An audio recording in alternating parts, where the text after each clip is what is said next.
batela mikongo. Yahweh, Yahweh, bénissa mikongo. Yahweh, Yahweh, batela mikongo.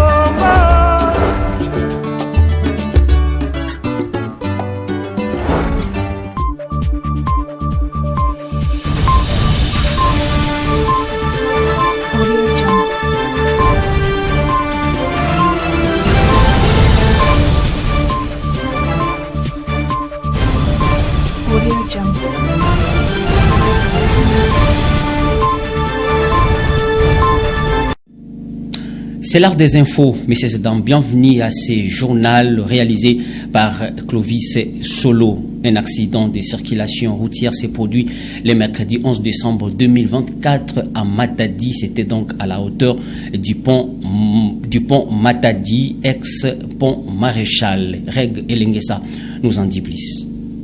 C'était le mercredi 11 décembre 2024 aux environs de 13 heures passées de quelques minutes que cet accident de circulation routière s'est produit à la hauteur du pont Oebeka, anciennement appelé pont Maréchal Mobutu.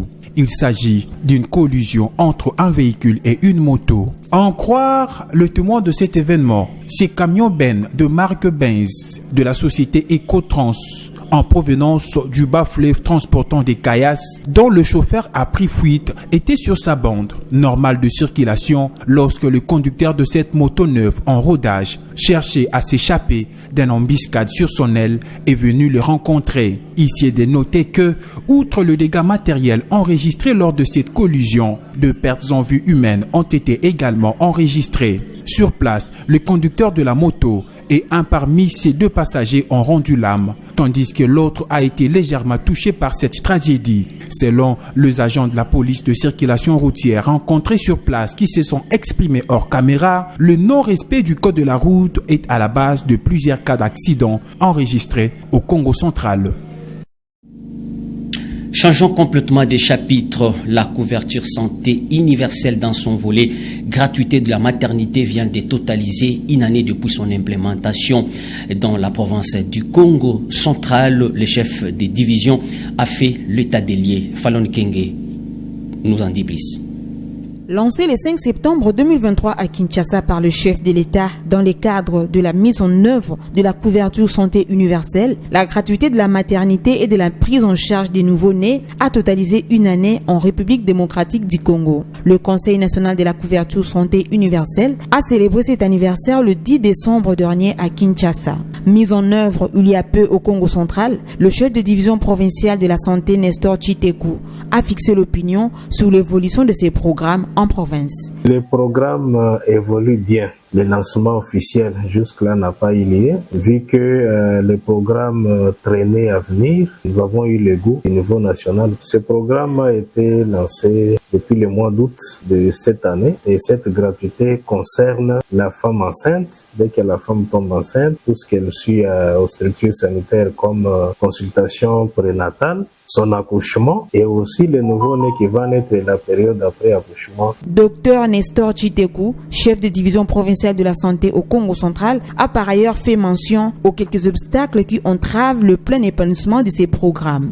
Nous avons à peu près plus de 300 établissements de soins qui étaient déjà sélectionnés. Et ce sont ces établissements de soins qui prennent en charge gratuitement la femme enceinte et les nouveau-nés.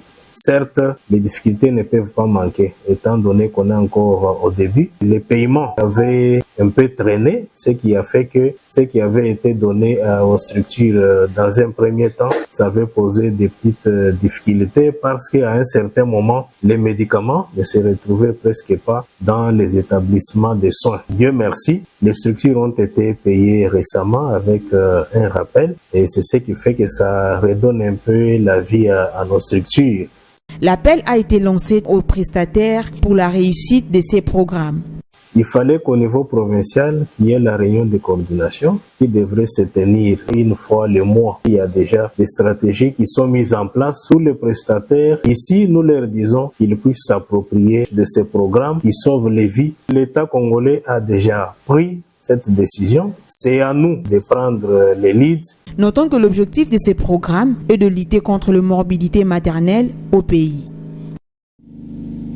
Malgré nos 400 francs de la taxe sur l'étalage de tous les jours et 200 francs de frais d'accès à la latrine du marché, nous sommes victimes des retombées de l'état insalubre de cette infrastructure, soit de cette installation hygiénique. Propos des vendeurs et vendeuses du marché Mikondo dans la commune de Mvouzi. Reportage. Nous sommes au marché central de la commune de Mvouzi. Les opérations de vente vont bon train en dépit de quelques couacs observés sur place. Dépourvu des étalages, la vente des articles s'est fait à même les sols. L'entrée principale du marché est menacée par la boue. La problématique majeure est celle de l'état actuel de la latrine publique. Malgré son état de défectuosité et insalubre, les vendeurs et vendeuses continuent à utiliser ces installations hygiéniques. Par manque d'entretien, cette toilette dégage des odeurs nauséabondes, indisposant ainsi le paisible citoyen. 200 francs, c'est le frais perçu par un agent commis à ses postes pour y accéder. Que des interrogatoires dont le chef des contribuables qui, chaque jour, paye 400 francs pour la taxe sur l'étalage concernant la gestion de ces fonds. Nous aspirons des odeurs que je ne peux décrire. Nous vivons dans des conditions hors normes. Même nos clients ne supportent pas ces odeurs. Cette latrine est très sale. La question qu'on se pose, est-ce le bourgmestre est-il informé de cette situation? Informé ou pas? Contacté, l'administrateur du marché Mikondo, M. Matongongo Lawili, a décliné la responsabilité. Le comité du marché n'a pas assez de moyens pour financer les travaux liés à la vidange de cette latrine, a-t-il renchéri. Nous sommes dépourvus des moyens. Oui, on nous a donné la permission de percevoir la taxe sur les étalages les dimanches, mais à un pourcentage qu'on remet aux percepteurs. Et un autre pourcentage, et le reste est géré par la commune. À notre niveau, il est impossible d'exécuter ces travaux. Notons que ces lieux de négoce étaient aussi victimes de pluies qui se sont abattues sur la ville. Les murs des dépôts privés ont été emportés par les eaux des pluies. Quittons donc la province du Congo central. Le président de la République, Félix Antoine Tshisekedi Tshilombo, a prononcé mercredi 11 décembre son discours sur l'état de la nation devant le Parlement réuni en congrès. Il a fait l'état des lieux de l'année 2024 et a projeté l'année 2025. Glodino Lucano. Devant les deux chambres du Parlement réunies en congrès, le président de la République, Félix-Antoine Tshisekedi Tshilombo, a prononcé son discours sur l'état de la nation mercredi 11 décembre 2024. Le premier d'entre les Congolais a présenté le bilan de l'année 2024 et les perspectives d'avenir secteur par secteur.